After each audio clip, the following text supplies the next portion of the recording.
Assalamualaikum warahmatullahi wabarakatuh. Nama saya Lintang Cahaya Bekti. Saya akan menjelaskan tentang evolusi. Ada dua teori mengenai asal-usul kehidupan. Yang pertama ada abiogenesis, yang kedua itu ada abiogenesis. Apa sih abiogenesis itu? Abiogenesis itu artinya A-nya itu bukan biornya makhluk hidup, dan genesis itu artinya asal-usul makhluk hidup. Jadi teori ini tuh nyatain bahwa asal mula makhluk hidup itu adalah dari benda mati atau bukan makhluk hidup. Terus terjadinya tuh begitu aja. Ilmuwan yang menganut abiogenesis itu ada Aristoteles, yaitu ilmuwan Yunani di tahun 384 sampai 322 sebelum Masehi. Kenapa sih yaitu nganggep bahwa asal mula makhluk hidup itu dari benda mati? Karena dia ngelihat cacing tanah yang tiba-tiba keluar tuh dari tanah. Terus dia juga ngelihat lalat itu selalu keluar dari tempat sampah. Oleh karena itu dia nyimpulin bahwa makhluk hidup itu ya begitu aja keluar dari benda mati. Terus ada yang kedua, biogenesis. Dalam teori ini nyatain bahwa asal mula makhluk hidup itu berasal dari makhluk hidup lainnya. Ada Francisco Redi di tahun 1626 sampai 1697. Dia tuh melakukan percobaan. Ada 3 toples yang masing-masingnya itu diisi daging. Nah, dalam tiap toples itu ada yang ditutup sama tutup toples, ada yang menggunakan kain kasa, ada yang nggak ditutup. Terus didiemin tuh selama beberapa hari. Terus dalam percobaannya itu daging dalam toples tertutup itu nggak ada belatungnya. Tapi kalau toples yang tertutup kain kasa emang nggak ada belatungnya, tapi terdapat lalat-lalat yang mengerubungi atas toples. Dan pada toples yang tidak tertutup, dagingnya itu udah dibelatungin. Nah, dari percobaan itu disimpulin bahwa makhluk hidup itu berasal dari makhluk hidup lainnya. Terus yang kedua ada Lazzaro Spallanzani di tahun 1729 sampai 1799. Nah, dia itu menentang teori abiogenesis juga. Jadi dia itu ngelakuin percobaan menggunakan 2 labu yang berisi kaldu yang sebelumnya itu udah dipanasin. Terus setelah itu ada labu yang ditutup dan ada labu yang masih dibuka. Terus kedua labu tersebut tuh didiamin. Terus terdapat bahwa labu yang nggak ditutup itu kaldunya jadi keruh. Nah, dari situ dia nyimpulin bahwa kaldu tersebut tuh terkontaminasi sama udara yang bisa aja membawa mikroorganisme atau kuman. Terus ada ilmuwan berikutnya yaitu Louis Pasteur di tahun 1822 sampai 1895. Nah, dia itu melakukan penyempurnaan terhadap teori biogenesis dengan menggunakan labu leher angsa yang diisi oleh kaldu. Sama kayak gitu, sama kayak yang si Lazzaro, cuman si labunya tuh pakai leher angsa. Nah, setelah itu kaldunya tuh didiemin. Setelah dipanasin, kaldu didiemin, tapi masih jernih. Terus dia nyimpulin bahwa udara tuh nggak nyampe si kaldu, jadi udara tuh terperangkap pada leher labu. Nah, kemudian dia tuh ngemiringin labu itu sampai si kaldunya tuh keluar. Terus dia didiemin tuh, ditunggu. Nah, terus beberapa saat kaldunya itu jadi keruh, terus membuktikan bahwa adanya mikroorganisme di udara. Terus dia nyimpulin bahwa makhluk hidup itu berasal dari telur berasal dari makhluk hidup, dan makhluk hidup itu berasal dari makhluk hidup lainnya. Kemudian ada biologi modern, yaitu evolusi kimia, boleh dibilang begitu. Nah, hal ini menyebutkan bahwa makhluk hidup itu berasal dari organisme primitif yang berubah menjadi organisme kompleks. Ilmuwan yang menjelaskan teori ini tuh ada Alexander Oparin di tahun 1894 sampai 1980. Yang kedua ada John Halder di tahun 1892 sampai 1964. Dia itu bikin postulat gitu. Postulat itu hipotesis tanpa bukti. Jadi dia itu menyatakan bahwa atmosfer bumi pada zaman purba memiliki kecenderungan mensintesis senyawa organik dari molekul anorganik purba, yaitu molekul organiknya metana, amonia, hidrogen, dan air.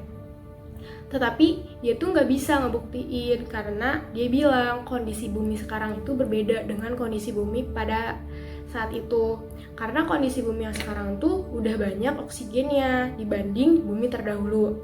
Karena dia bilang kalau oksigen itu bakal menghalangi reaksi spontan pembentukan molekul organik karena oksigen itu menyerang ikatan kimia dan mengekstrak elektron. Nah, dia tuh mengenalkan tentang subpurba. Apa sih subpurba itu? Jadi, molekul organik yang berakumulasi menjadi monomer, kemudian berubah menjadi polimer, terus teragregasi membentuk tetesan protobion. Kemudian ada Stanley Miller dengan dosen pembimbingnya Harold Urey di tahun 1953. Dia tuh ngebuktiin postulatnya si John. Dia menggunakan metana, amonia, hidrogen, dan air yang kemudian dipanaskan, dan hasilnya tuh benar terbentuk asam amino, asam lemak, monomer yang mereka itu merupakan bagian dari senyawa organik yang ada di dalam tubuh makhluk hidup. Evolusi yang mau kita bahas, yang pertama evolusi tumbuhan, yang kedua evolusi hewan. Terus pengertian evolusi itu apa? Evolusi itu proses perubahan secara berangsur-angsur atau bertingkat di mana sesuatu berubah menjadi bentuk lain yang biasanya lebih kompleks atau rumit ataupun berubah menjadi bentuk yang lebih baik. Yang pertama kita mau ngebahas evolusi tumbuhan. Evolusi tumbuhan itu berawal dari sel eukariotik.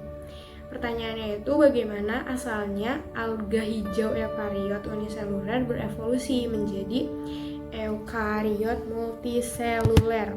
Yang pertama, karena awalnya tuh sifat ganggang itu satu sel dan cenderung membentuk koloni dan tingkat sederhana sampai tingkat yang udah berdiferensiasi dalam fungsi selnya. Hal ini tuh terlihat jelas pada jenis-jenis Chiamoldomonas, Gonium, sampai dengan Volvar. Adaptasi jenis alga hijau purba untuk hidup di darat baru terjadi di zaman Zoofiur. Sedangkan kelompok alga sebelumnya telah ada lebih dari 1 miliar tahun yang lalu. Catatannya mengenai fosil ini, menjadi tumbuhan darat sulit terinfermentasikan karena fosil-fosil yang ada ini tuh susah gitu buat ditemuin di darat. Terus bisa juga dia tuh udah berevolusi dalam 2 arah, yaitu menjadi tumbuhan yang tidak berpembuluh kayak lumut, dan bisa jadi kelompok yang berpembuluh kayak paku sama tumbuhan berbiji. Arah evolusi ganggang hijau itu adalah perubahan dari uniseluler menjadi koloni-koloni, terbentuknya filamen atau pita dan sel-sel secara memanjang membentuk talus 3 dimensi, dan juga perubahan dari isogami ke heterogami lalu ke oogami. Siklus hidup beberapa alga terdiri dari tahapan multiseluler yang haploid membentuk talus dan berbentuk benang atau filamen, dan zigotnya adalah diploid. Reproduksi seksual sudah dengan isogami. Contoh yang terbentuk talus itu adalah ulva yang berbentuknya seperti daun dan menunjukkan suatu penggantian generasi saprofit ke generasi gametofit dan seterusnya. Garis evolusi yang terjadi dari alga hijau adalah 2 arah. Pertama, bryopta dengan gametofit yang dapat tumbuh di tempat basah karena tumbuhan ini tuh nggak mempunyai jaringan pembuluh tetapi memiliki gamet jantan berflagel dan beberapa sifat baru lain untuk hidup di darat, seperti adanya stomata dan cuticula. Perubahan evolusioner lainnya yang diperoleh biopta adalah terbentuknya struktur reproduksi bersel banyak yang dilindungi oleh jaringan-jaringan sel somatis, dan dalam siklus hidupnya gametofit lebih dominan daripada sporofit. Arah evolusi kedua adalah terbentuknya jaringan pembuluh. Tumbuhan jenis itu adalah tumbuhan vaskuler. Yang pertama ditemukan adalah jenis Cooksonia yang antara 420 sampai 345 juta tahun yang lalu. Cooksonia adalah tumbuhan jenis sederhana mirip paku Silotum, nggak punya akar ataupun daun. Kemudian kita akan membahas tentang evolusi hewan. Evolusi hewan ini tuh evolusi protista uniseluler. Dalam klasifikasi protista terdapat banyak kesulitan yang disebabkan variasi yang besar pada eukariot uniseluler. Hidupnya juga berbentuk sel tunggal dan ada yang berkoloni seperti Volvox. Di samping ciri-ciri lainnya yang cukup beragam. Akibatnya, Regnum protista disebut juga tong sampah karena organisme-organisme yang tidak dapat digolongkan ke dalam keempat regnum yang tadi dimasukkan ke dalam protista. Akibat kesulitan ciri-ciri tersebut, muncullah 3 pandangan tentang evolusi protista. Yang pertama, kelompok protista sebagai nenek moyang asal organisme multiseluler. Yang kedua, kelompok protista membentuk garis evolusi sendiri. Yang ketiga, kelompok protista mempunyai garis evolusi sendiri, dan begitu juga dengan jamur dan lendir. Regnum protista selain dicirikan sebagai eukariot uniseluler juga berperilaku seperti hewan karena sel-selnya tidak mempunyai dinding sel. Selama daur hidupnya dalam fase tertentu bisa bergerak. Dalam klasifikasi modern, protista dibagi menjadi 1. Protista yang mirip hewan atau protozoa. Yang kedua, protista mirip fungi yaitu jamur lendir. Dan yang ketiga, protista mirip tumbuh-tumbuhan, alga uniseluler dan multiseluler. Protista protozoa mempunyai motilitas yang kuat kecuali jenis-jenis yang parasitik. Mekanisme geraknya dijadikan dasar penggolongan protozoa. Yang termasuk protozoa adalah filum Sarcodina, yang kedua ada Mastigopora, terus ada Sporozoa, dan ada Ciliata. Alga yang uniseluler dan alga yang dapat membentuk koloni digolongkan dalam protista. Garis evolusinya adalah sampai kepada alga berkoloni yang telah menyesuaikan hidupnya di daratan. Umumnya alat pengembangbiakan pada alga terdiri dari 1 sel tanpa dinding pelindung. Organ-organ kelamin jantan dan betina diberi nama khusus yaitu Antheridium untuk jantan dan Archaeogonium untuk alat betina. Sifat baru yang diperoleh pada evolusi tumbuhan darat pertama adalah oogami, yaitu telur dibuahi di dalam Archaeogonium. Pada alga besar seperti alga coklat dan alga merah, kecenderungan evolusi adalah pada makin berkurangnya tahap gametofit dan makin dominannya pada tahap sporofit.